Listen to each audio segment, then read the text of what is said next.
এই বাচ্চা কার? আমার সন্তান হিসেবে আমি বড় করছি। মানে আপনি শিওর না যে এটা আপনার বাচ্চা নাকি অন্য কারো বাচ্চা? আমি শিওর না। বুঝছেন, আমার প্রথম ওয়াইফ আমাকে সেটেল করে দিচ্ছে এগুলা, ঠিক আছে? আরেকটা বয় না দিচ্ছে। হ্যাঁ, যাই হোক, কি সিনেমা এটা!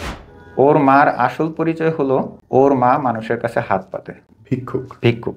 কি হইতেছে আপনার লাইফে এক একটা, মানে মা ভিক্ষা করেই খাবে? হ্যাঁ, ভিক্ষা করেই খাবে, কারণ তার ইনকাম আছে ভালো। সে ছেলেদের কাছে কয় টাকাই বা ছেলে দিবে। তো এখন তার মানে রাস্তায় যারা ভিক্ষা করে এগুলো আসলে শখে করে? শখই করে, বেশিরভাগ শখই করে। আসসালামু আলাইকুম। যে গল্প আপনি আজকে দেখতে শুরু করেছেন খুবই ভিন্ন একটা গল্প। একটা বাচ্চা তার ছোটবেলাতেই বাবা মায়ের বিচ্ছেদ, তারপরে মায়ের সাথে বড় হওয়া, এবং এই ভঙ্গুর বাচ্চাটা যখন আস্তে আস্তে বড় হয় সে আরো একটা অদ্ভুত ভুল করে, অথবা একটা অন্যরকম ঘটনা ঘটে বলতে পারেন। একজন সমাজের সবচেয়ে নিন্দিত পেশার মানুষ, একজন দেহকর্মী, দেহ ব্যবসায়ী বা একজন পতিতাকে বিয়ে করে। গল্প এখানটাই শেষ না, বরং এখানটাই গল্প শুরু। এই ভিডিওটা যারা দেখতে শুরু করেছেন অনুরোধ করব শেষ পর্যন্ত দেখতে, না হলে হয়তো অনেক তথ্য আপনি পাবেন না। আর নিজের গল্প বলতে চাইলে স্ক্রলে দেখানো নম্বরে আপনি যোগাযোগ করতে পারেন, ইমেল আইডি বা ফোন নম্বরে। ভিডিওটা শেয়ার করবেন এবং চ্যানেলটার সাবস্ক্রাইব করে সাথে থাকবেন এই অনুরোধ করছি। রাজীব ভাই, আমাকে একদম শুরু থেকে বলেন যে আপনার মা বাবার বিচ্ছেদের জায়গাটা থেকে। আমার যখন বয়স 3 বছর, 3.5 বছর, বাবা মা তাদের সাথে একটা মনোমালিন্য হয়। আমার মা বাবার সাথে রাগ করে আমাকে কোলে নিয়ে নানার বাসায় চলে আসে। নানার বাসায় যখন চলে আসে তখন আমার মা আবার তড়িঘড়ি করে আমাকে নানার বাসায় রেখে দুবাই চলে যায়। কত সালের ঘটনা? এটা আপনার 97-এর ঘটনা। তো তখন দুবাই যখন চলে যায় তখন আমার বাবা আমার মায়ের জন্য অনেকটাই অপেক্ষা করছে। তখন কোনো প্রযুক্তি ছিল না সেভাবে ডিরেক্ট কন্ট্যাক্ট করার। চিঠি একমাত্র ভরসা ছিল সেই সময়। তো আমার মা বাহিরে থেকে চিঠি পাঠাইতো, নানির কাছে আসতো, নানার কাছে আসতো, কিন্তু আমার বাবা মাঝে মধ্যে আমার সাথে বাহিরে দেখা করতো এবং আমাকে জিজ্ঞাসা করতো যে তার জন্য কোনো চিঠি পাঠাইছে কিনা, ঠিক আছে? কিন্তু আমার মা আমার বাবার জন্য কোনো চিঠি পাঠায়নি আলটিমেটলি। তখন ক্যাসেট রেকর্ডিং করে পাঠাইতো, টেপ রেকর্ডারে শুনতাম। তো আমার বাবা অনেক বছর মানে কি 2 বছর অপেক্ষা করছে, 2 থেকে 3 বছর এরকম অপেক্ষা করছে। আমার দাদার কেমন জানি একটা জিদ ছিল যে রাজুর মা যদি এই বাসায় না, রাজীবের মা যদি এই বাসায় না আসে তাহলে আমার বাবার অন্য কোনো ওয়াইফ আমার দাদা গ্রহণ করবে না। আমার মাও আর জিদ করে আর যায়ও নাই দাদার বাসায় কখনো, আর দাদার বাসার কথা কল্পনাও করে নাই। তারপরে আমার বাবা যে আরেকটা সংসার করলো সেইটা নিয়ে আমার দাদার বাসায় উঠতে পারে নাই। সেকেন্ড বিয়ে করে আমার বাবা দূরে থাকে, আমার দাদার বাসায় আর থাকে না। আর আমি থাকি আমার নানার বাসায়, আর আমার মা থাকে বিদেশে। তখন কি টাকা পয়সা আপনাকে দিচ্ছে রেগুলার? তখন টাকা পয়সা মানে কি, ছোটবেলা মা আমাকে কয় টাকা দিত না দিত ওইটা তো আর আমার হিসাব নাই। আমার নানা আমার মায়ের থেকে যা চাইতো আমার মা তাই দিত। নানার কাছে ছোটবেলা থেকে বড় হই। নানা একজন প্রশাসনিক কর্মকর্তা ছিলেন, ওই আমলে ভালো একটা পজিশনে ছিলেন। আমার নানা আমাকে বড় করছে, কিন্তু একটা জিনিস কি যে ওইরকম ভাবে মানে কি, ওইরকম ভাবে না। আমার নানা ঘরের মধ্যে অনেক চিল্লাচিল্লি করতো, বিশেষ করে ড্রিঙ্ক করতো আমার নানা। আমার বাসায় আমার নানিকে অনেক অত্যাচার করতো, ঘরের মধ্যে চিল্লাচিল্লি করতো, জিনিসপত্র ভাঙ্গিয়া ফেলতো। নেশাগ্রস্ত মানুষ নেশাগ্রস্ত মানুষ যেটা করে, সেই অবস্থায় আমার নানার বাসায় আমি ছোটবেলা থেকে বড় হই। তো যাক, এরকম পার হইতেছে ক্লাস 1, 2, 3, এরকম হাই স্কুল, এসএসসি পরীক্ষা। যখন আমি 2010 সালে যখন এসএসসি পরীক্ষা দিলাম, ঠিক এসএসসি পরীক্ষা 2010 সালের মে মাসের 14 তারিখে রেজাল্ট দিছে। 2010 সালে মে মাসের 10 তারিখে, মানে 4 দিন আগে আমার নানি মারা গেছে। তো আমার নানি যখন মারা গেছে তখন আমার বাসাটা তখন শোকাহত অবস্থা একটা, ঠিক আছে? তখন 4 দিন পরে আমার রেজাল্ট দিলে ওই রেজাল্টের যে আনন্দটা, কার সাথে কি করব, কাকে কি বলবো, আমার এখানে আপনও আমি কাউকে পাই না। নানি চলে গেছে, আমার আর কে আছে জীবনে? তো আমার নানা তখন আমাকে একটু একটু একটু সমীহ করতো যে কিরে, তোর নানি তো চলে গেছে, এখন আমি ছাড়া তোর আর কেউ নাই। যাই হোক, যেদিনকে মারা গেছে উনি আমাকে ওই দিনই এই কথাটা বলছিল আর কি। আচ্ছা, তখন আমার দাদি আমার দাদার বাসা থেকে চলে আসে আমার নানার কাছে। নানাকে বলে যে বিআই সাহেব, নাতি তো ছোটবেলা থেকে আপনার কাছে বড় হয়েছে, তো নাতি তো মেট্রিক পাস করছে, একটা কাজ করেন আমার নাতিকে আমাকে দিয়ে দেন। আমার নাতির যেহেতু নানিও নাই, মাও নাই, বাবাও দূরে, এই বাসায় কোনো মেয়েও নাই দেখার মতো। হ্যাঁ। তো আমার নাতিকে আমাকে দিয়ে দেন। আমার নানা তখন একটু আটকায় বসে আর কি, আমার দাদিকে বলছে, এত বছর পাইলা পয়সা বড় করছি আপনাদের দেওয়ার লেগা, নাতি আমার কাছে থাকবো যতদিন নাতির মা মানে আমার মা বিদেশ থেকে কিছু না বলতেছে ততদিন নাতিরে দেওয়া যাবে না, নাতি আমার কাছেই থাকবো। আর এই পুরো সময়টা আপনার মা বিদেশে? হ্যাঁ, পুরো সময়টা আমার মা বিদেশে। একবারেও আসে নাই? মাঝখানে একবার আসছিল, মাঝখানে ওই কিন্তু ওই 2006 মানে সালে, significant কিছু না। সেরকম কিছু না, আসছে 1 সপ্তাহ 10 দিন থেকে আবার চলে গেল। বুঝতে পারছি। তো ওই যে যে আমার দাদি আসছিল, তো দাদিকে এক হিসেবে সবাই অপমানই করছে। আমার দাদি আমার জন্য মিষ্টি নিয়ে আসছিল ওই 14 তারিখ রাতে, বুঝতে পারছি। রেজাল্টের দিন রাতে আমার জন্য মিষ্টি নিয়ে আসছিল দাদার বাসা থেকে। তো আমার দাদি কেমন জানি একটা অপমানিত হইয়া আমার নানার বাসা থেকে চলে গেছে। আমি কিন্তু তখনও কিছু বুঝি না। ওকে। আমার ছোট মানুষ আপনি। আমার ভবিষ্যৎ কোথায়, কোন জায়গা আমার স্থায়ী জায়গা হবে, এটাই কি আমার পার্মানেন্ট নানার বাসা জায়গা কিনা, এগুলো আমার মাথায় নাই তখন। নানি মারা যাওয়ার ঠিক 1 মাস পরে আমার মা বিদেশ থেকে আসে। ওকে। তো বিদেশ থেকে আসে 2010 সালে আসে। তখন আমি আমার নানা আমার মাকে জিজ্ঞাসা করলো, কিরে তোর ছেলেকে কি আরো পড়াশোনা করাবি? তখন আমার মা বললো যে আচ্ছা পড়াশোনা চালায় যান, অন্তত পক্ষে ইন্টারমিডিয়েট পাসটা করুক, কোনো জায়গায় চান্স বেশি জায়গায় ইয়ে হবে না। শেরে বাংলা নগর বয়েজ, এখানে এটা তখন কলেজ নতুন। তো যাই হোক, 2টা বছর কাটে। এর মাঝখানে আমার মা মানে আমার মা যখন বিদেশ থেকে আসে তখন আমি আমার মা আলাদা একটা রুমে ঘুমাই এবং থাকি। তো হঠাৎ একদিন আমার মা আমাকে বলতেছে যে রাজু, তোর একটা আঙ্কেল আছে, পরিচয় হবি কিনা? বলছে তুমি 1 মাস হইলো আসলা বা 1.5 মাস হইলো আসলা, এখানে আবার কিসের আঙ্কেলের সাথে তোমার পরিচয়? আছে, তোকে দেখতে যাচ্ছে, তুই দেখা করবি কিনা? আমি কি না, আমার তো ইয়ে নাই। তখন আমাকে বলছে, তো আমি দেখা করি নাই। ঠিক কয়েক মাস পরে আমার মা আমাকে বলে যে আলাদাভাবে সংসার করবো আমরা তোর ওই আঙ্কেলের সাথে। মানে উনি বিয়ে করতে চাচ্ছেন? হ্যাঁ, উনি বিয়ে করতে চাচ্ছেন আলটিমেটলি। তো আমি বলছি যে এটা আবার কি বলতেছো, এভাবে কেমনে কি? তো আমি আমার মাকেও জাস্ট হ হ বলে, মানে যাক, মা যেখানে থাকে আমি সেখানে থাকবে, এখন আর আমার কিছু করার নেই। তো একবার শুনি, হঠাৎ একদিন শুনি যে তাদের বিয়েও হয়ে গেছে, তারা আলাদা সংসার করবে, আলাদা ফ্ল্যাট নিচ্ছে। যেই লোক আমার মায়ের সাথে ইয়ে করলো উনি আসলে একজন ফটকাবাজ ছিল। আচ্ছা। উনি একজন ফটকাবাজ ছিল। উনি দেখছে যে ঢাকা শহরের স্থানীয় মেয়ে আবার বিদেশ থেকে আসছে এত বছর, টাকা পয়সা কিছু আছে, টাকা পয়সা কিছু আছে। তো আমার মা গেল অন্য একটা ফ্ল্যাট নিল এবং ওই ফ্ল্যাটের ভিতরে সমস্ত ধরনের ফার্নিচার আমার মায়ের নিজের টাকার। ওই লোকে কিছু দেয় নাই। ওই লোকে ব্যবসা বাণিজ্য করতো, আমার মায়ের থেকে কিছু টাকা পয়সা নিত। আবার একটা ঘর, বড় একটা ফ্ল্যাট নিত, সেখানে আবার 3 রুমের একটা ফ্ল্যাটে একটা রুম আবার সাবলেট ভাড়া দিত। ওই সাবলেট ভাড়া দিয়ে কিছু টাকা আসতো, উনি অল্প কিছু ইনকাম করতো, মাই বেশিরভাগ দিত।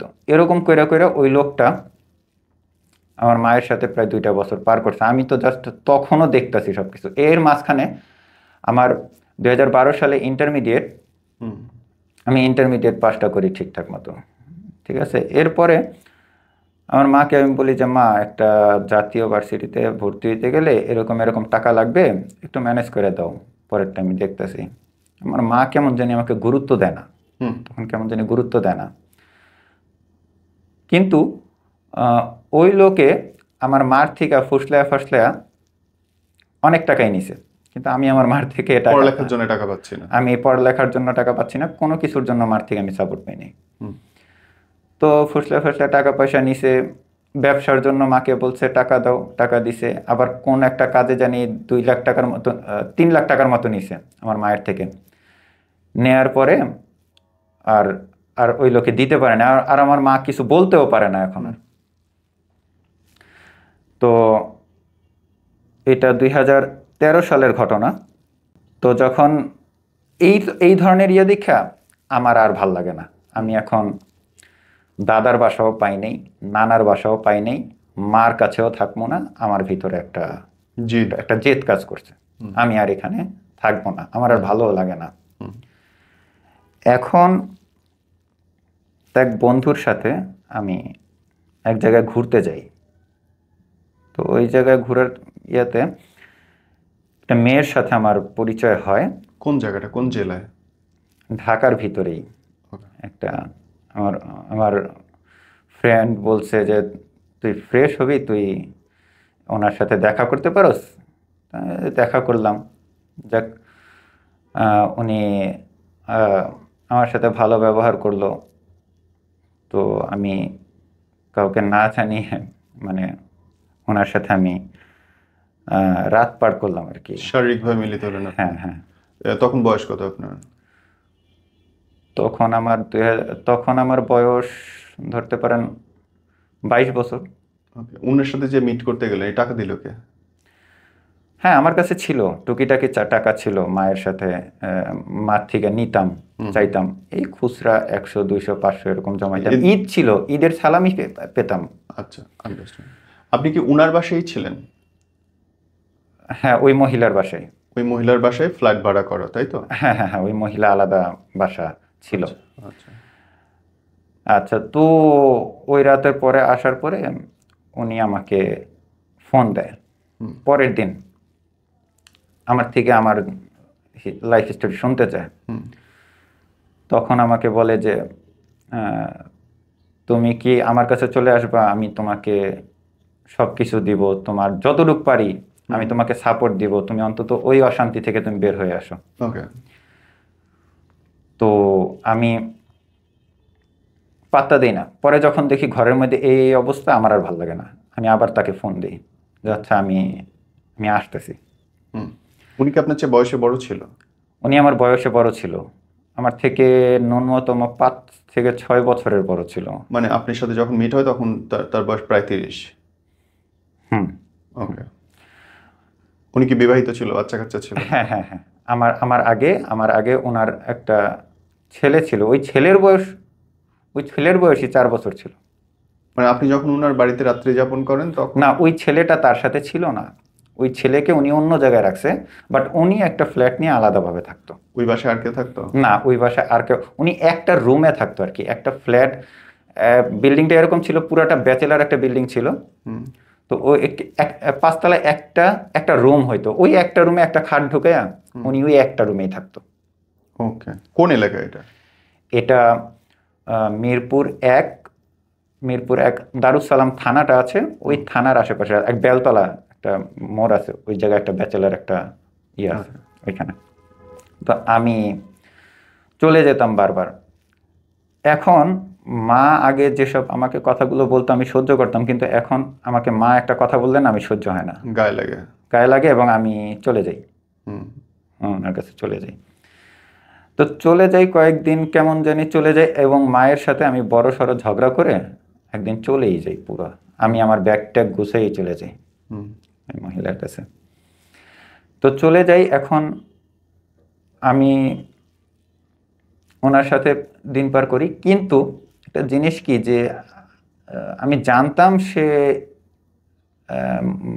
ভালো ছিল না বা খারাপ মহিলা ছিল, কিন্তু আমি তাকে প্রেশারও দিতাম না। আমার একটা হিসাব কি যে ওর কাছে টাকা পয়সা ছিল, মানে আমি বুঝিয়ে বলি, মানে ও প্রতিদিন বিকেল 5টার দিকে বের হইতো, আসতে আসতে রাত 11টা 12টা।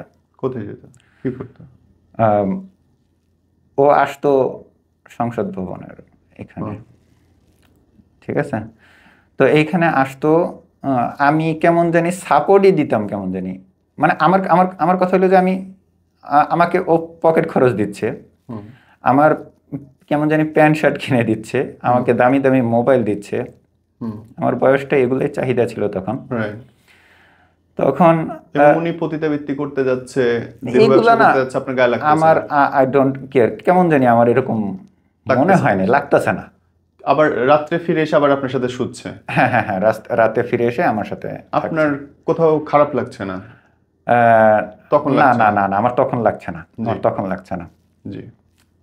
তখন আমি ওর সাথে থাকতাম। আচ্ছা, ও যখন বিকেল 5টার দিকে বের হয়ে যেত, আমি আবার আমার এলাকায় আসতাম, আমার বন্ধু বান্ধবকে বলতাম নতুন চাকরি পাইছি, আমার কাছে এখন টাকা আছে, কি খাবি বল, এই নতুন ফোন কোথা থেকে পাইছো, আরে প্যান্ট শার্ট তো নতুন, হ্যাঁ। আরে বেটা চাকরি হয়েছে নতুন।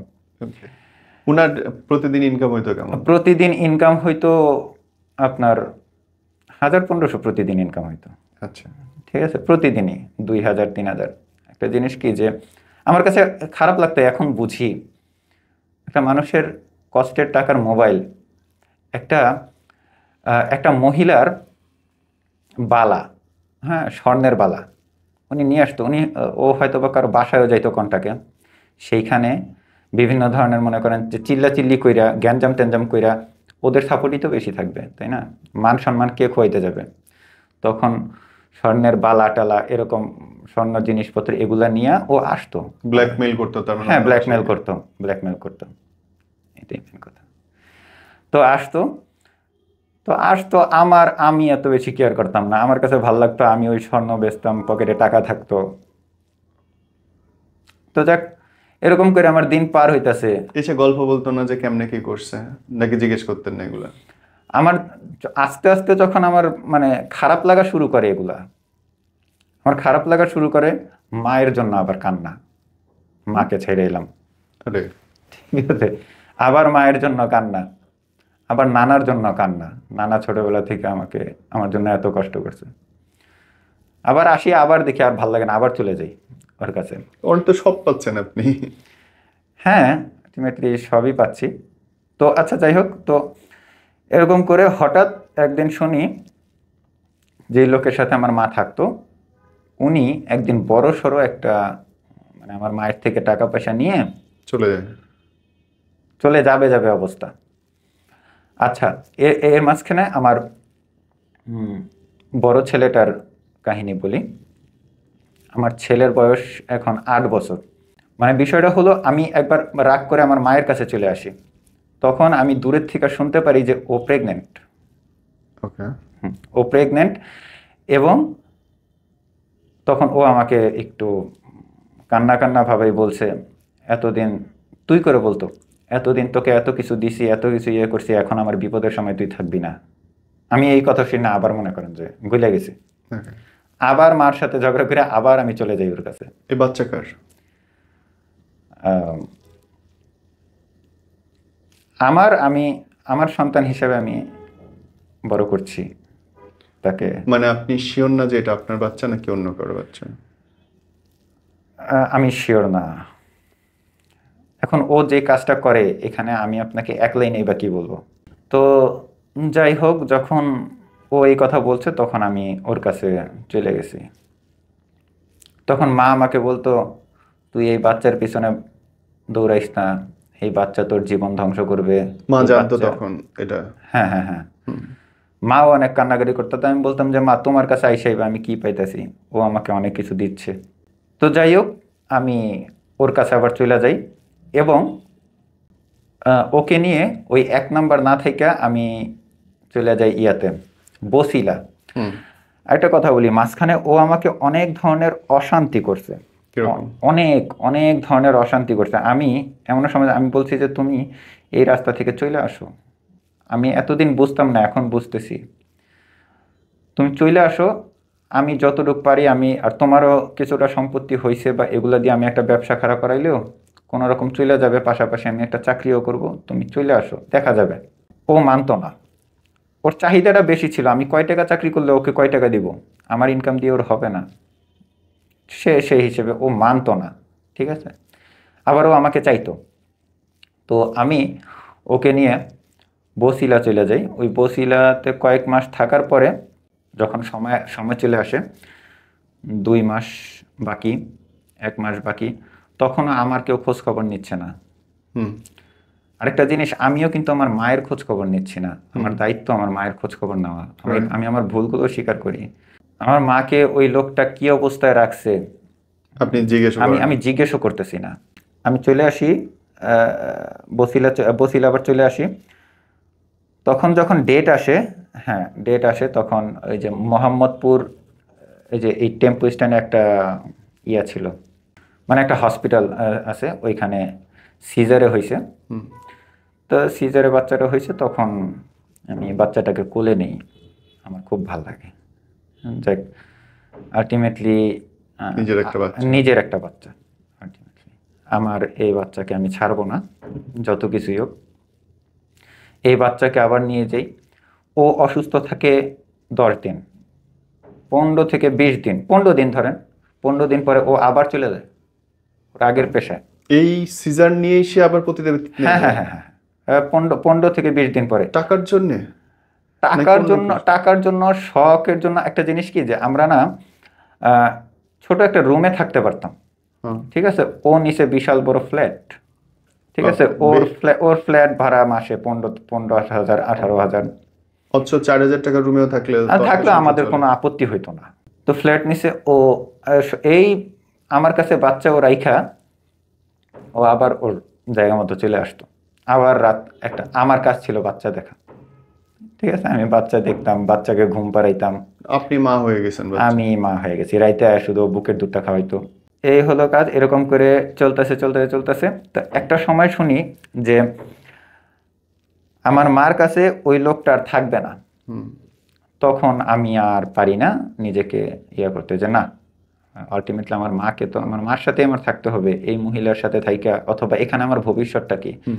আগে বুঝি নাই, আস্তে আস্তে এখন বোঝা শুরু করতেছি। ততদিনে কি আপনি বিয়ের কাগজপত্র করে ফেলছেন?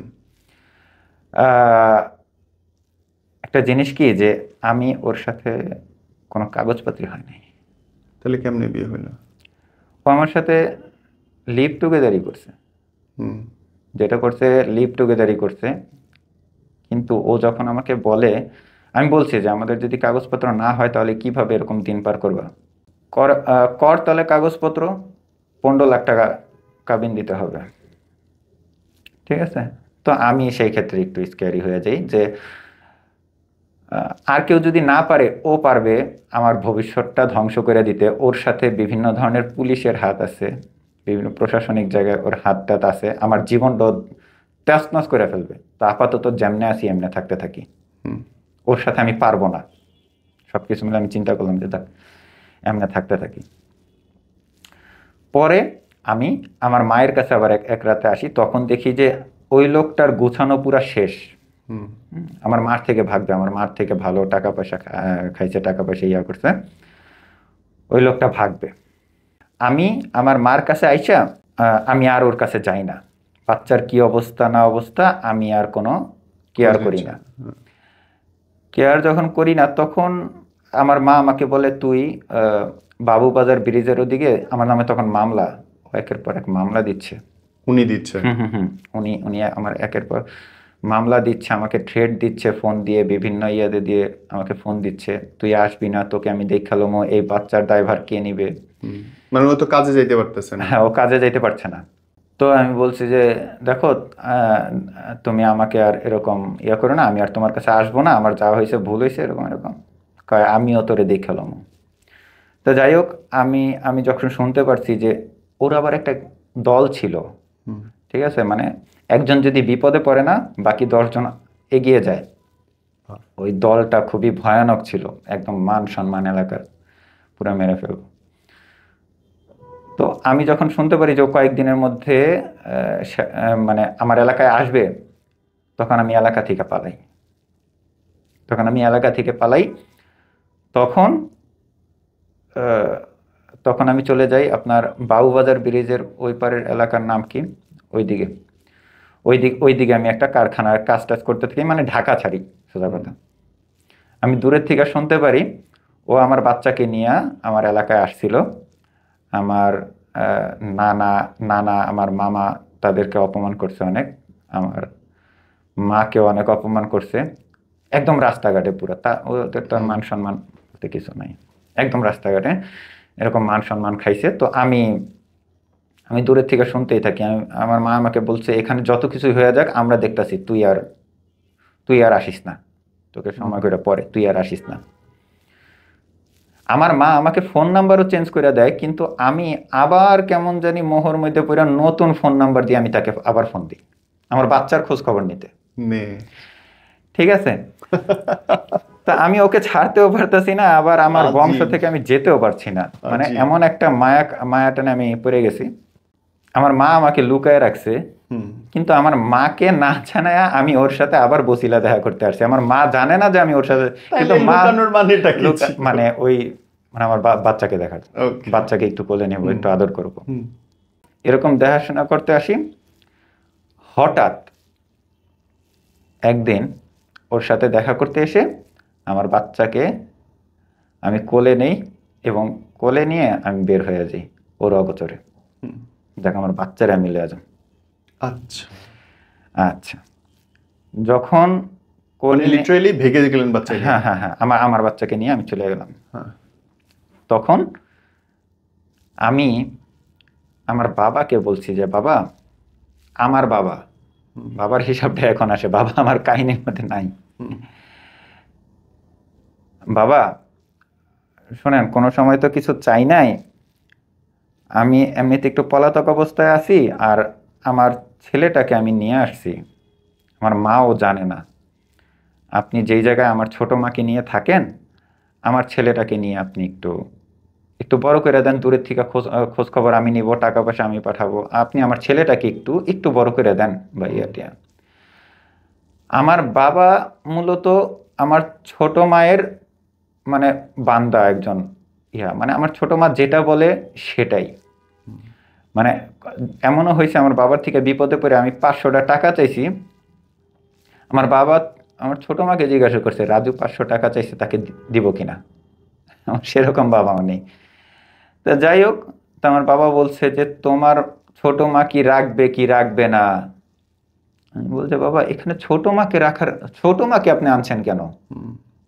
আপনি আপনার নাতিকে আপনার কোলে নিয়ে রাখবেন, এখানে আপনি এত কিছু দেখতেছেন কেন? না উনি আবার ঘরের মধ্যে ঝগড়াঝাটি করবে, এটা হেটা। আচ্ছা জিজ্ঞাসা কইরা নেই, আচ্ছা আপনি জিজ্ঞাসা করেন, আর উত্তর আমাকে আর জানায়েন না।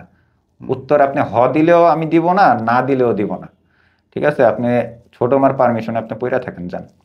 তো যাই হোক, আমার ছেলেটাকে নিয়ে আমার বাবার কাছেও আমি আর আশ্রয় পাই না, দূরেই থাকি আমার ছেলেটাকে নিয়ে।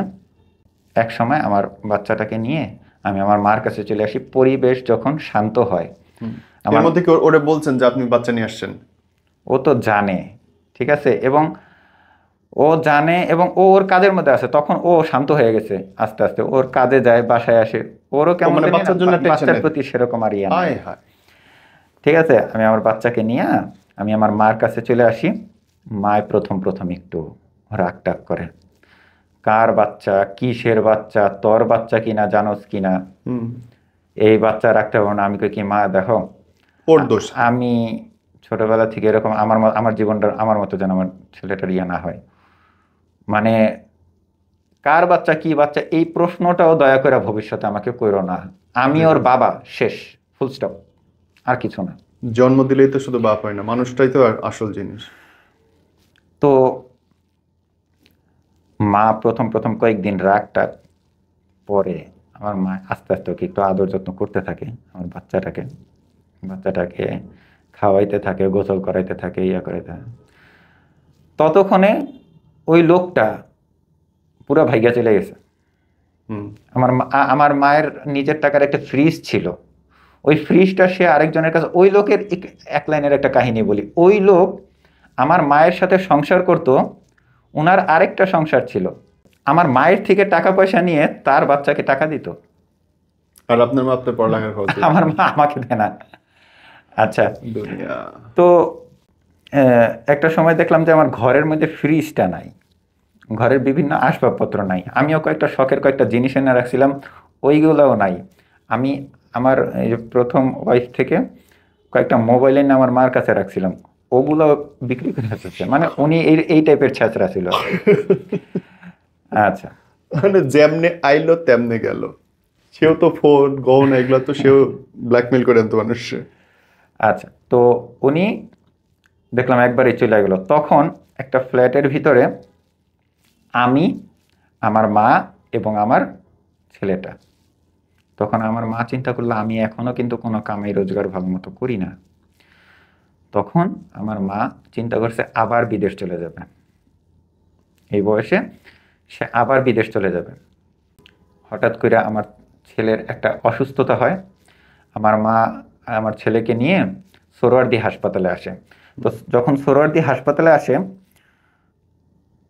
তখন হাসপাতালের 3 তলা 313 নম্বর রুমে আমার ছেলেকে নিয়ে আমি ইয়া থাকে। তখন আমি চিন্তা করলাম যে ওর মাকে একটু ফোন দিই, আমার ছেলের মাকে একটু ফোন দিই। তো ফোন দিলাম, বলছে এই তোর ছেলে অসুস্থ হয়ে গেছে, তুই কি একটু দেখা টেখা যাবি কিনা। ওর একটু খারাপ লাগে, তখন ও দেখতে আসে, ছেলেকে দেখতে আসে। দেখতে এসে খুব কান্নাকাটি করে যে তোরে নিয়ে চাইছিলাম একটা সংসার করতে, কিন্তু পারলাম না, তুই বুঝবি বুঝবি যে আমি একদিন কি ছিলাম। আমি বললাম, আচ্ছা বুঝবো না, যাই হোক ভাই তুই তোর মতো থাক, তোর সাথে আমার জীবন কাটবো না। তো ওর সাথে আমি ওই হাসপাতালের 3 তলায় আড্ডা দিচ্ছিলাম। তখন হাসপাতালের বারান্দায় একটা বৃদ্ধ মহিলা শুয়ে আছে, আর একটা মেয়ে, তার মেয়ে তাকে খাওয়ায় দিচ্ছে, ভাত খাওয়ায় দিচ্ছে, এই দিচ্ছে। তো আমার প্রথম ওয়াইফ তাদের সাথে কথা বলতে গেছে, কথা বলতেছে, এমন টাইমে বলতেছে যে খালা, আপনার এটা কি জোয়ান মেয়ে, বিয়ে শাদী দিছেন? বলছে না মা, দেই নেই। কয় যে মেয়ে তো দেখতে শুনতে ভালো, বিয়ে শাদী দিবেন কিনা? হ্যাঁ, ভালো পাত্রী খুঁজতেছি। শোনেন, একটা ছেলে আছে। আমি তখন একটু দূরে বসা, বুঝছেন, আমার প্রথম ওয়াইফ আমাকে সেটেল করে দিচ্ছে এগুলা, ঠিক আছে? আরেকটা বউ এনে দিচ্ছে। হ্যাঁ, তার নিজের সন্তানের কথা চিন্তা করে, এই সন্তানের মা থাকবো কেটা, আমি তো থাকবো না, ঠিক আছে? যাই হোক, কি সিনেমা এটা! খালাকে বললো হ্যাঁ আচ্ছা শোনেন, আমাকে বললো এই রাজীব এদিকে আয়। আমি গেলাম, তুই করেই বলতো, দেখ এই মেয়েকে দেখ। আমি যে ওরে কি দেখবো? কয়, তোর দেখা লাগবো না, যতটুকু শুনলাম যে এই মেয়ে তোর ওই বাচ্চাটাকে ঠিকঠাক মতো রাখতে পারবো, তোর মার সাথে আলাপ করে। হাসপাতালের ভিতরেই, তখন আমার মা ভিতরে না, আমার মা বাসায় চলে গেছে, আমার বাবুকে আমার কাছে রেখে বাসায় চলে গেছে। তো যাই হোক, দূরের থেকে আমি ওই মেয়েটার নাম্বার জোগাড় করি। 2-3 দিন আমার হাসপাতালে ওর সাথে আমার বাবুর সাথে থাকি। 3 দিনের বেলা বাসায় আমার বাবুকে নিয়ে আইসা আমি ওকে ফোন দিই, বলছি যে আমাকে চিনতে পারছেন? জি বলেন। আমি ওই যে আপনার নাম্বার নিয়েছিলাম। বলে যে ও, ওই যে আপনার প্রথম ওয়াইফ যে আমার নাম্বার নিছিল। যে হ্যাঁ। দুনিয়াতে আপনাকেই দেখলাম যে প্রথম ওয়াইফ তার স্বামীর জন্য আবার আরেকটা ওয়াইফ খুঁজে দেয়। হ্যাঁ, বলছে যে হ্যাঁ, কপালটা এরকম হইলে তো, কপালটাই খারাপ আমার আর কি। পরের দিন দেখা করি, আমার মার সাথে কথা না বলে আমি দেখা করে মাকে বলি। মা বলছে যে আচ্ছা নিয়ে আয়। পরে আমি আমার মার কাছে নিয়ে আসি। মা বলছে, মার দেখাশোনা মানে কি, মা আর 10 দিন পরে মা বিদেশ চলে যাবে, তখন ঘরে তো একটা লোক লাগবেই। ঘরে তো একজন লোক লাগবেই। তখন আমার মা বলছে যে আচ্ছা ঠিক আছে, কি করা লাগবে কর, আমি আসি। তখন একটা কথা বলি, তখন আমাদের হুজুরের মাধ্যমে বিয়ে হয়, কাবিন হয় না। কেন? তখন কাবিন হয় না, এটা মানে সেটার জন্য প্রস্তুত ছিলাম না আর কি, ঠিক আছে? ওই মানে যেদিন দেখতে নিয়ে আসলেন ওই দিনই বিয়ে করে ফেললেন? না না না, এর 4-5 দিন পরে। ওই মেয়ের সংসারে আর কেউ ছিল না ওর মা ছাড়া? ওই মেয়ের সংসার সবাই ছিল, কিন্তু তারা দুজন, মা আর মেয়ে আলাদা থাকতো। আচ্ছা, ওকে, হ্যাঁ বুঝতে পারছি। তো হুজুরের মাধ্যমে বিয়ে করি, কাবিনের পর্যায়ে আর যাই না। তারপরে তুলে নিয়ে আসেন আপনি? হ্যাঁ, আমি তুলে নিয়ে আসি। আমার মা কয়েকদিন ঘরের মধ্যে থাইকা, হঠাৎ করে আমার মায়ের ফ্লাইটের ডেট চলে আসে, চলে যায় না? আমার মা বাইরে চলে যায়। তখন সংসারে আমি, আমার দ্বিতীয় ওয়াইফ, আমার ছেলে। হ্যাঁ, আর আপনি চাকরি বাকরি কি করছেন তখন? তখন আমি কিছু করছি না, ঠিক আছে? তখন বিয়ে করে বাচ্চা হয়ে গেছে, আপনি তখনও কিছু আমি করতেছেন তখনও না? কিছু করছি না। কেন? ভালো জায়গা পাই নাই, ভালো পাই নাই। কি যোগ্যতা ছিল তখন আপনার চাকরির জন্য? ওই যে আমার ইন্টারমিডিয়েট 2012 সালে। ইন্টারমিডিয়েট দিয়ে আপনি কি ভালো জায়গা পাবেন? ভালো কোনো জায়গায় ট্রাইও করিনি। এই যে বিভিন্ন জায়গায় দৌড়াদৌড়ি করছি, টাকা পয়সার ইয়ার মধ্যেও ছিলাম, সেইখানেও বেশি আর মানে টেনশন দরকারই করিনি। হয়নি আপনার। দরকারই হয়নি। কেউ একজন তো চালাচ্ছেই। হ্যাঁ, চালাচ্ছি। আচ্ছা। আচ্ছা, তারপরে এখন আমার মা বিদেশ চলে যায় এবং আমরা এই তিনজন একসাথে থাকি। তখন আমার মা পরের মাস থেকেই আমাদেরকে টাকা পয়সা পাঠায়। তো একটা জিনিস কেমন জানি আমার মাথার মধ্যে খটকা খেলো যে আমি ঢাকা শহরের একটা স্থানীয় ছেলে, আমার দাদার বাড়ি ঢাকায়, নানার বাড়ি ঢাকায়, আর আমি আমার বউ পোলাপাইন নিয়ে বাইরে কি করি? হুম। আমারও তো একটা স্থানীয়, সবাই যদি সুখে থাকতে পারে, আমি কেন বাইরে ঘর ভাড়া নিয়ে থাকবো? তখন আমার মামাকে বলি যে মামা, এতগুলা রুম ভাড়া টাড়া হয়েছে, আপনি একটা রুম আমাদের দিতে পারেন? হুম। তো মামা তখন আমাদেরকে ডিরেক্ট মানা করে দেয় যে বড় আপা আসলে দেখবো না। হুম। ঠিক আছে। তো যাই হোক, তখন আমি মামার সাথে রাগ কইরা আমি আর ঢাকায় থাকিনি, আমি ফতুল্লা চলে যাই, নারায়ণগঞ্জের ফতুল্লা, আমার ওয়াইফকে নিয়ে। ওই জায়গায় আমার শ্বশুর বাড়িও ছিল, কিন্তু শ্বশুর বাসায় থাকতাম না, ঘর জামাই থাকতাম না। এরপরে গিয়ে ফতুল্লা গিয়ে আমার একটা চাকরি হয়, হুম। সেইখানে আমি থাকতাম ফতুল্লা। আমার আমার চাকরিটা হয়েছে আপনার ভুইগড়, মানে সাইনবোর্ড থেকে আগে ভুইগড় পরে, পরে ফতুল্লা পরে। ওই ভুইগড় হুম। একটা ফ্যাক্টরিতে আপনার কি বলে, আপনার ওই যে কার্টুন কার্টুন মানে প্যাকেট, এগুলার একটা ফ্যাক্টরি। ওই ফ্যাক্টরির একজন কোয়ালিটি ম্যান ছিলাম আমি, ভালো পজিশনে ছিলাম, ঠিকঠাক মতো চলতেছিল। আমার মাও বিদেশ থেকে তখন টাকা পাঠায়। হুম। ঠিক আছে, সকালবেলা যাই, বিকেলবেলা আসি, বিকেল 5টার দিকে আসি। কিন্তু খটকাটা লাগছে, আমি নিজেই ভুলটা করি। খটকাটা লাগছে, আমি আবার আমার প্রথম ওয়াইফকে মাঝে মধ্যে ফোন দিতাম। কেন? ফোন দিতাম মানে কি, ও ছেলেটার সাথে একটু কথা বলতে চাইতো, আচ্ছা। একটু কথা বলতে চাইতো, যে একটু কথা বলায় দে, স্বাভাবিক, ছেলেটার নিজের অবস্থাটা বাচ্চার কি, জন্য। হ্যাঁ। একটু কথা বলায় দে। তো ওই যে বাইরে নিয়ে একটু কথা বলাইতাম বা মোবাইলে একটু চ্যাটিং ট্যাটিং করতাম। তো এই জিনিসটা আমার দ্বিতীয় ওয়াইফের নজরে পড়ে এবং তার এই জিনিসটা ভালো লাগে না, স্বাভাবিক। সেটা ভালো লাগে না। তো এই বিষয়টা কিন্তু বেশি দিন ছিল না, কিন্তু যতদিনই ছিল ও ততদিনে মানে রাগটা রিঅ্যাক্ট বেশি, করছে। হ্যাঁ। রিয়াক্টটা বেশি। হ্যাঁ। তো ওর এলাকায় আবার ও একটা পাওয়ার দেখাইতো, আমার এলাকায় আসছে। হুম। আসলে ওর এলাকায় ওর ভাই ছাড়া কেউ নাই, আর ওর একটা ছোট ভাই আছে। তো যাই হোক সবকিছু, কিন্তু ও কেমন জানি একটু, কেমন জানি প্রত্যেক কথায় কথায় আমার সাথে লাগতে চাইতো। হুম। প্রত্যেক কথায় ওর সাথে আমার অনেক অশান্তি হয়েছে, অনেক ঝগড়া বিবাদ হয়েছে, অনেক কিছু হয়েছে। বিশেষ করে একটা সময় এমনও গেছে যে ও বাথরুমে পড়ে গেছিল, বালতির মাধ্যমে এই রানের এদিকে একটা ব্যথা পাইছে। তো ওকে আহ, ওর ভাই ছিল, ওর মা ছিল, ওর খালা ছিল, কেউ ওর কোনো খোঁজ খবর নিচ্ছে না। আমি একা ওকে ধরে নিয়ে সোহরাওয়ার্দী হাসপাতালে নিয়ে আসি, ট্রিটমেন্ট করাই, ভালো হয়ে যায়, আবার বাসায় নিয়ে যাই। মানে আমি একটা জিনিস খেয়াল করছি যে ওর কেউ নাই আলটিমেটলি। আর আরেকটা কথা বলি, এই কথাটা আমি স্কিপ করে গেছি। ওর মার সাথে যেখানে হাসপাতালে পরিচয়, ওর মার আসল পরিচয় হলো ওর মা মানুষের কাছে হাত পাতে, ভিক্ষুক। ভিক্ষুক। হুম? ওর মা মানুষের কাছে হাত পাতে। কি হইতেছে আপনার লাইফে এক একটা? তো এখন খোদা। এখন একবার বিয়ে করলেন পতিতা, সেকেন্ড বিয়ে করলেন একজন ভিক্ষুকের। এখন ভিক্ষুক, তো অদ্ভুত। আমার ছেলেটা বড় হইতে থাকে। একটা সময় আমার নানা মারা যায়, 2018-র শেষে আমার নানা মারা যায়। তাহলে তো সম্পত্তি পাওয়ার কথা কিছু। এখন নানা যখন চলে যায়, তখন আমার মা তার 1 মাস পরেই চলে আসে।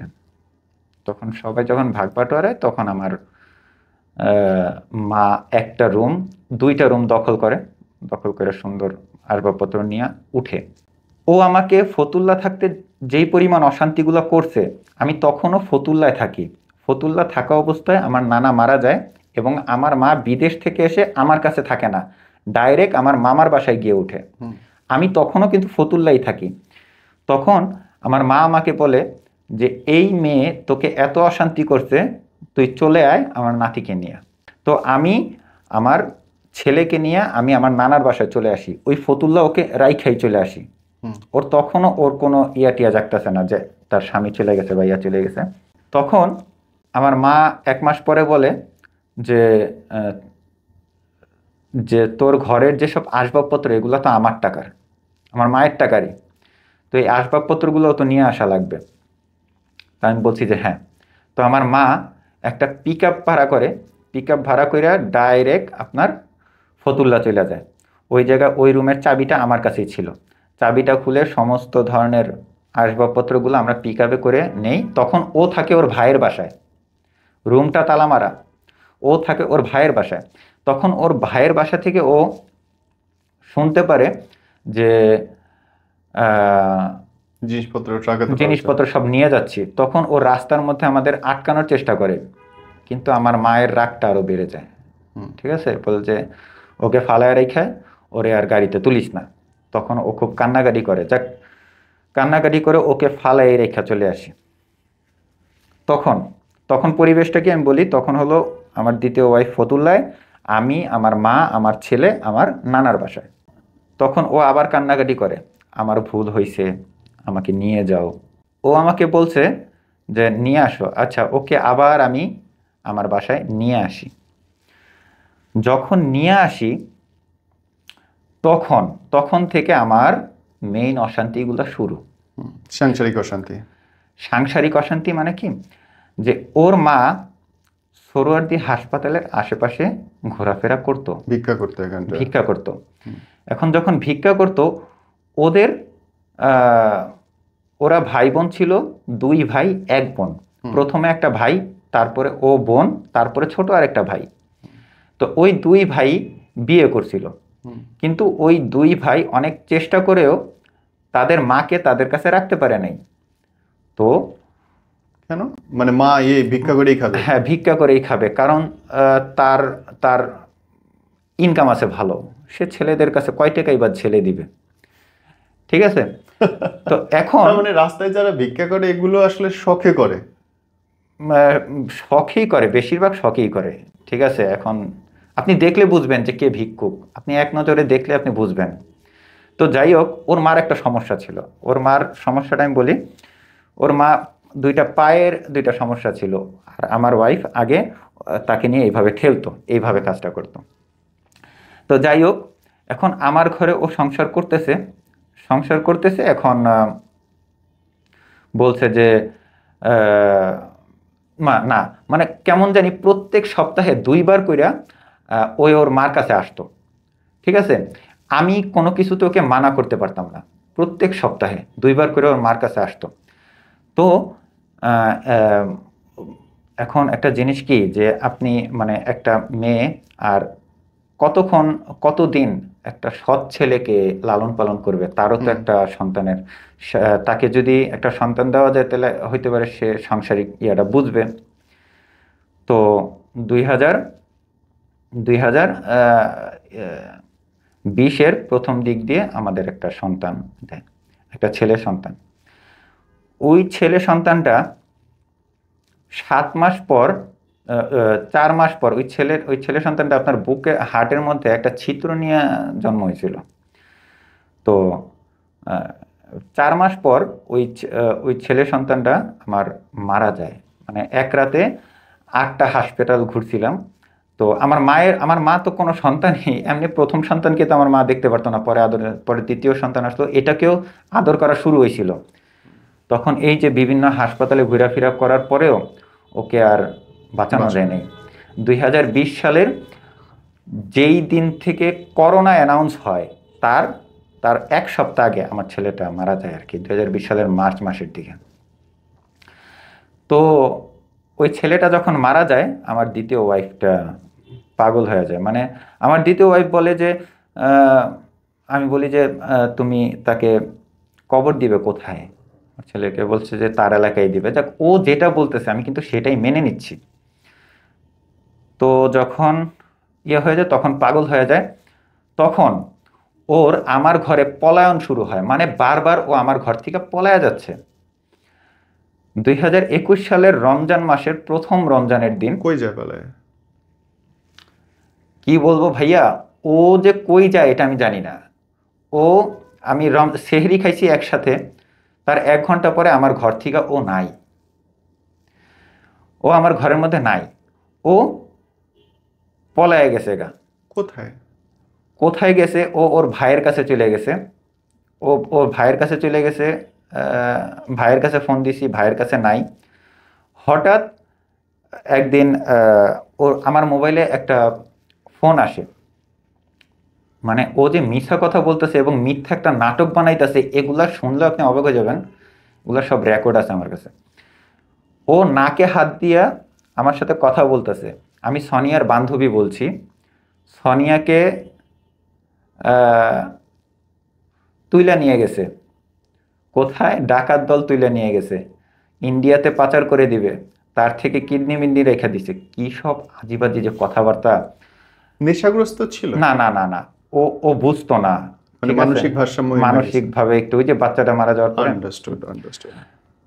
তারপরে বলছে আপনার ওয়াইফ মারা গেছে, এইটা এইটা কত কিছু।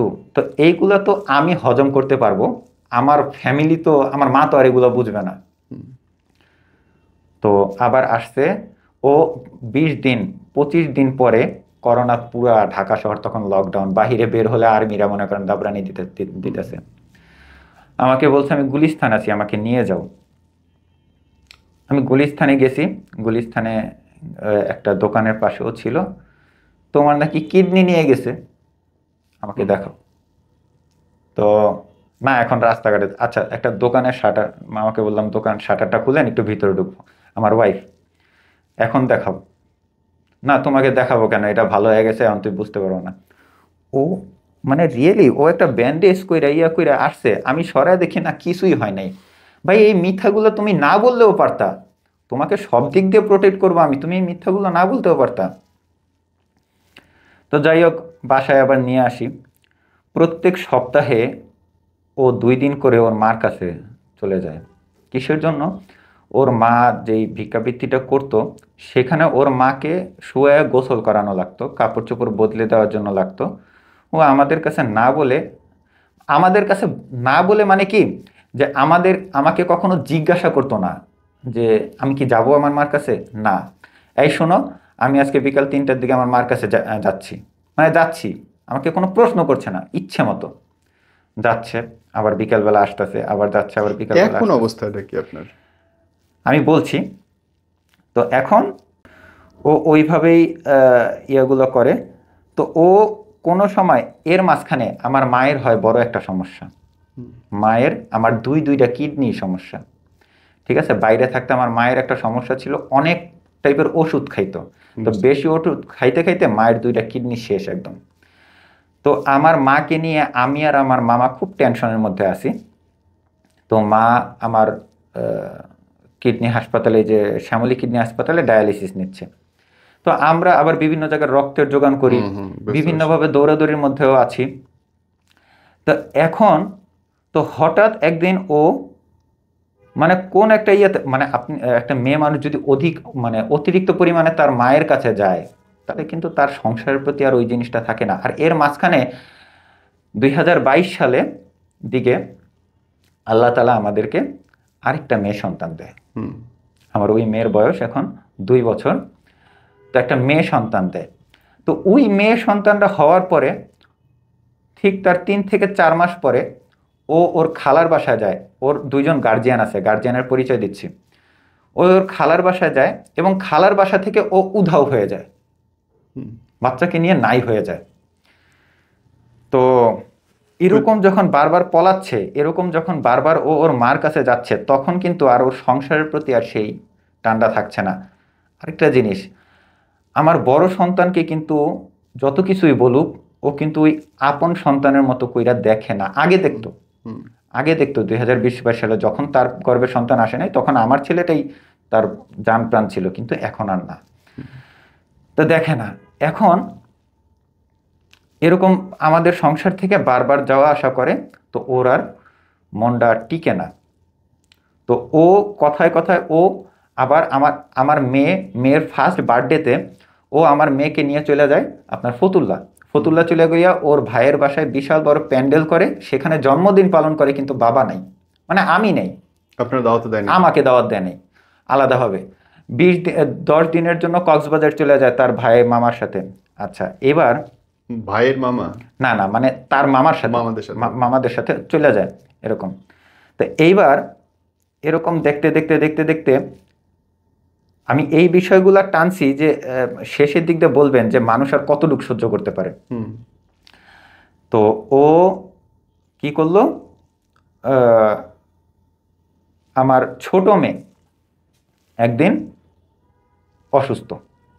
আমার ছোট মেয়ে একদিন যে কারণে আপনার ফাইনাল টাচটা আসে। হ্যাঁ, ফাইনালে যাচ্ছি। ছোট মেয়েটা একদিন অসুস্থ, কোথায় নিয়ে যাব? মহাখালী কলেরা। আচ্ছা, সেখানে হইল না ঠিকঠাক মতো, নিয়ে আসো সোহরাওয়ার্দীতে আমরা অনেক আছে, নিয়ে আসো সোহরাওয়ার্দী। লাস্ট কুরবানি ঈদের আগে, লাস্ট কুরবানি ঈদের আগে তখন হাসপাতালে নিয়ে আসে।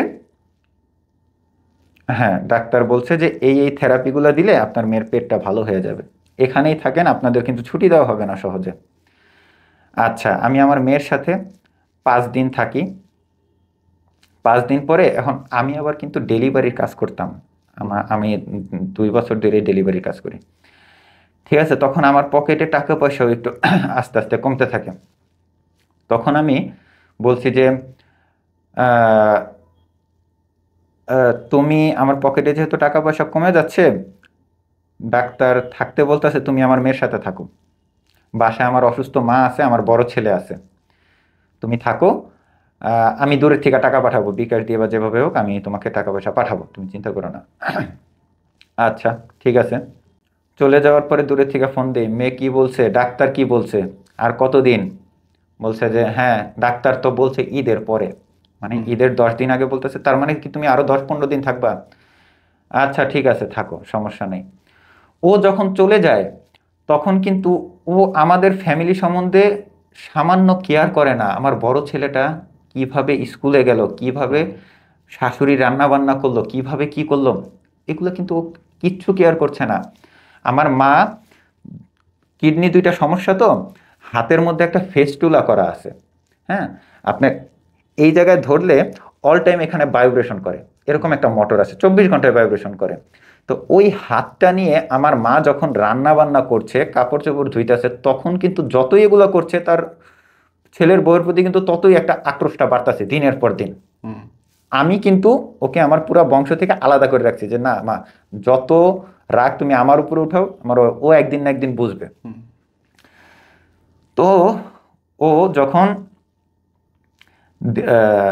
পার হয় তখন আমার মা বলছে যে তোর মাইয়া সুস্থ হয়ে গেছে গা, তুই তো খোঁজ খবর। আমি কি না মা, হাসপাতালে ডাক্তার এমনিই রেখে দিছে, অসুস্থ দেখে রেখে দিছে, চিন্তা করো না। ঠিক ঈদের 2 দিন আগে মাইয়া কি সুস্থ হইছে? সুস্থ হইব ঈদের আরো 4 দিন পরে। ও আচ্ছা, তার মানে আরো 1 সপ্তাহ থাকবা তুমি? এখন ডাক্তার না ছাড়লে কি করবো? তো ও বলছে যে আচ্ছা থাকো, তুমি যেটা চাও সেটাই থাকো, সমস্যা নেই। ঈদ গেল, ঈদের দিন সকালবেলা, শোনো তুমি 4 ঘন্টার জন্য আমার বাসায় আসবা, আমার মায়ের রেলে একটু, আমার মা ওই যে কোরবানির একটু মাংস টাংস ঘাটাঘাটি করবো, তুমি একটু ঘাটাঘাটি করবা, রান্না বান্না করবা, তুমি আবার হসপিটালে চলে যাবে। না, ডাক্তার এইখানেও নজরদারি রাখছে, ঈদের দিনও আসতে দিবে না। যাক, তাহলে থাকো। আমার এইবার ঈদটাও আমার মেয়ে ছাড়া গেল। ঈদের পরের দিন, এরকম করে কাটাইতেছে একদিন একদিন করে। হ্যাঁ, ঈদের পরের দিন আমার আমার কাছে আমার শালার ফোন আসলো। আমাকে বলল যে দুলা ভাই, আপু কি আপনার কাছে? আমি বলি যে না। কেন? আপু কোথায় জানেন? আমি কই আপু আর কোথায়, আমার মাইয়াকে নিয়ে হাসপাতালে। কয় শুনেন, তাহলে আপনি কিছুই জানেন না। বলছি কি হয়েছে, আমাকে একটু বিস্তারিতটা বলো। ঈদের 2 দিন আগে, না প্রথম কথাটা এইভাবে, আপনার মেয়েকে 10 দিন আগেই ডাক্তার ছুটি দিয়ে দিছে, আপনার মেয়ে সুস্থ হয়ে গেছে। আপু ওই 10 দিন ধইরা আমার মায়ের সাথেই হাসপাতালে আছে, ঠিক আছে। এবং ঈদের 2 দিন আগে আমার মাকে আমি ডাক দিছিলাম আমার বাসায় আসতে। আমার মা আপু এবং আপনার মেয়েকে নিয়ে আমার বাসায় আসছে, হুম। সেটা বুঝেন। তুমি কিসের জন্য ডাক দিছিলাম? যে আমি আমার মাকে বুঝাইতাম যে মা, আমি একটা ভালো একটা চাকরি করি, আমার ওয়াইফেরও একটা সম্মান আছে, তুমি এতদিন মানুষের কাছে হাত পাইতে পাইতে আমাকে লেখাপড়া করাইছো, এখন আর তোমার আর এরকম দরকার নাই। আমি যতটুকু ভালো চাকরি করি এটা দিয়ে তোমার কিছু কিছু ওষুধপাতি আমি চালায়া যাব, আর পাশে তো আমার মামারা আছে চালায়া যাবে, তুমি আর ইয়া কইরো না, তুমি আর ভিক্ষা ঢাকায় করে যাও না, আর ভিক্ষা টিক্ষা কইরো না। ওর মা ওর এই কথায়, আমার শালার কথায় রাজি হয় নাই, ঠিক আছে। তো ঈদের আগের দিন সকালবেলা আমার শাশুড়ি, আমার ওয়াইফ, আমার মেয়ে, এই 3জন আমার শালার বাসা থেকে পলাইছে সকাল 6টার দিকে। মানে তাদের শুধু পলানের অভ্যাস, এই ভিক্ষা মা করবে। আর মেয়ের। ভিক্ষা করবে, হ্যাঁ, ভিক্ষা করবে। কোথাও থাকবে। কয় টাকা দিবি তুই? আমি মাসে এনে 30-35 হাজার টাকা কামাচ্ছি, তুই মাসে 20 হাজার টাকা কামা তোর সংসার চালাবি না আমাকে দিবি? তার মার মাথায় এই জিনিসটা আসছে। ভিক্ষা ভালো একটা ব্যবসা। এখন ও যখন চলে আসছে তখন আহ, তখন আমি বলছি যে ও তাহলে এই অবস্থা, তাহলে এখন আমার মেয়ে কোথায়? বলছে আপনার মেয়েকে নিয়ে হাসপাতালেই আছে। যাক, আমি না এই কথাটা আমার পেটের ভিতরে আটকায় রাখতে পারি নাই, মানে বলে দিয়েছেন। আমি আমার মাকে বইলা দিছি। আমার মা তো এগুলা শুনে আরো বেশি রাগ হয়ে গেছে। এখন ও ঈদের 2 দিন পরে আমাদের বাসায় আসছে।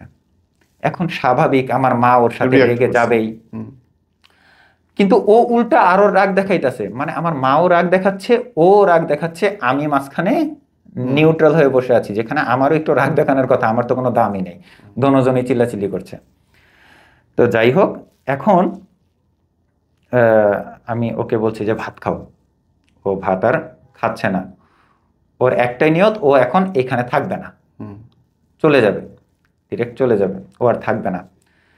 ওকে রাইতে নামায় টামায় আমি ঠিকঠাক মতো একটু খাওয়া টাওয়া দিলাম। সকালবেলা আমি থাকবো না, যে তুই যদি যাস তাহলে এক্ষণ যা। আমিও রাগের বশতই বলছি, তুই যদি যাস তাহলে এক্ষণ যা, তুই এভাবে আর জ্বালাইস টালাইস না, ভাল লাগে না, আর আমি অনেক অশান্তিতে আছি। তখন ও আসলেই চলে গেল। আমার বাবুকে কোলে নিয়ে ও ওর মায়ের কাছে আমার বাবুটাকে রাখছে। হ্যাঁ, রাস্তায় কোন জায়গায় রাখছে জানি না, আমার মায়ের কাছে আমার ছোট বাবুটাকে রাখছে। রাইখা ও 2টা ভ্যান নিয়ে আমাদের বাসায় গেছে জিনিসপত্র আনতে। হ্যাঁ, জিনিসপত্র আনতে। ওর মানে ওর মাই টাকা পয়সা দিছিল জিনিসপত্র, ভ্যান নিয়ে আমাদের বাসায় গেছে। তো বাসায় গিয়ে ওর ভিতরে কোনো অনুশোচনা নাই, ও সুন্দরভাবে ফ্যান খুলতেছে, খাট খুলতেছে, ওয়ার্ড্রপ বের করতেছে, সব কিছু করতেছে। তখন আমি আর সহ্য করতে না পেরে আমার মামাকে ফোন দেই। আমার মামার ওই জায়গায় একটা ইয়ে আছে, কারণ ও যখন না থাকতো তখন আমার মা তো অসুস্থ ছিল, আমার মামি উপর থেকে এসে কাজ বাজ করে দিয়ে যেত। আমার মামি আমাদের ঘরের জন্য অনেক কিছু করছে, দেখছে যে ঘরের মধ্যে বউ নাই, এই বুড়ির ঘরে কেডা রান্না বান্না করবো, কেডা আমার ছেলেটাকে স্কুলে মিস্কুলে সবকিছু আমার মামি করতো। তো আমার মামা উপর থেকে দৌড়ে আসতো, কি তোর বউ চইলা যায়, অনেকবারই তো পালাইছে, একটা কাম কর, তুই 200 টাকা দিয়া স্ট্যাম্প নিয়ে আয়। আমি একটা স্ট্যাম্প নিয়ে আসি, খালি স্ট্যাম্পের মধ্যে যেখানে যাবে এখানে তুমি সিগনেচার করে দিয়ে যাবে। আমার মামা একদম ডাইরেক্ট ধরছে ওরে। তো ওর ভিতরেও কোনো অনুশোচনা নাই, ও দেখলাম যে ডিরেক্ট একদম স্ট্যাম্প মানে সিগনেচার করে দিয়া ও চলে গেল। বাহ, সুন্দর চলে গেল। এখন এই যে চলে গেল, ভাইয়া বিশ্বাস করবেন না, আমি আর ওকে আর কত রেস্কিউ করব, আর কত আমি বুঝাবো।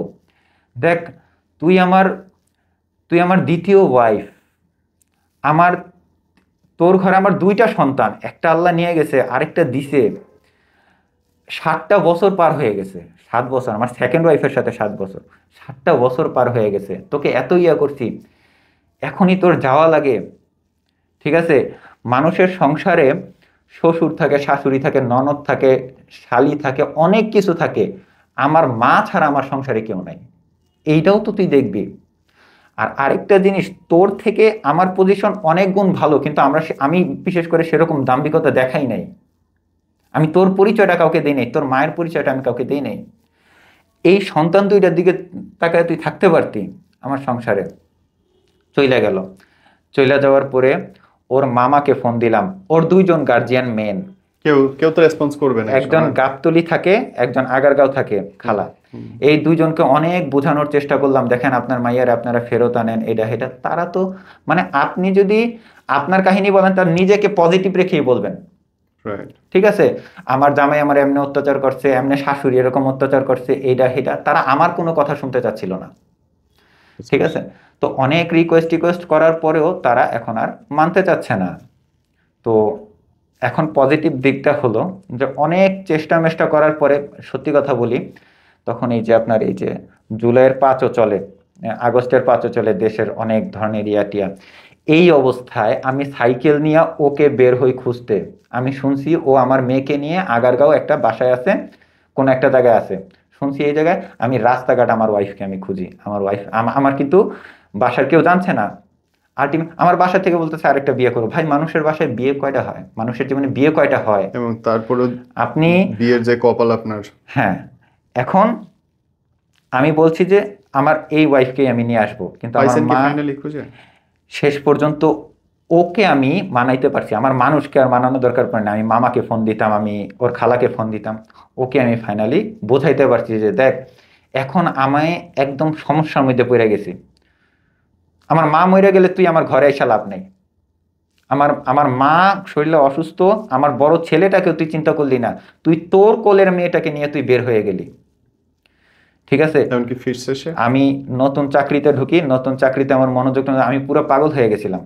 পরে এখন ওর সাথে আমার কথাবার্তা হচ্ছে, ও বলতেছে যে আহ, আচ্ছা আমি আবার ফিরে আসব।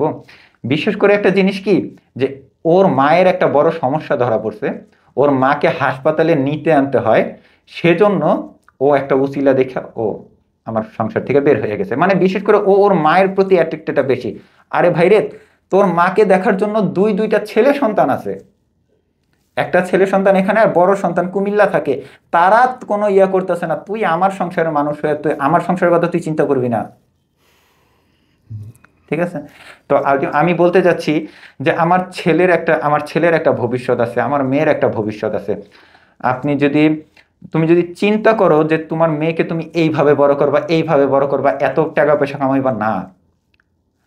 আমার মেয়ে কোনো সন্তান বাবার পরিচয় ছাড়া থাকবে না। আমার ছেলেকে আমি ছাড়ি নাই, অনেক যুদ্ধমুদ্ধ করে ধরে রাখছি, আমার মেয়েকেও আমি ছাড়বো না, ঠিক আছে। তো এখন আলটিমেটলি ওকে আমি বোঝানোর চেষ্টা করতেছি। ও And hope বলছে for the যে best. আমাকে 2টা মাস সময় দাও, আড়াইটা মাস সময় দাও, আমি আবার চলে আসতেছি। ওকে, যে আচ্ছা। তারপর আমি ইয়া করে রাখছি, দেখ আমার বাসার সবাই প্রেশার দিচ্ছে আরেকটা বিয়ে করার জন্য, কিন্তু না, আমার এই 2টা সন্তান, এই আগের হিস্টোরি, এগুলা দেখা কেউ এতটা ইয়া হবে না, আবার আসলেও নতুন অশান্তি। Thank you brother.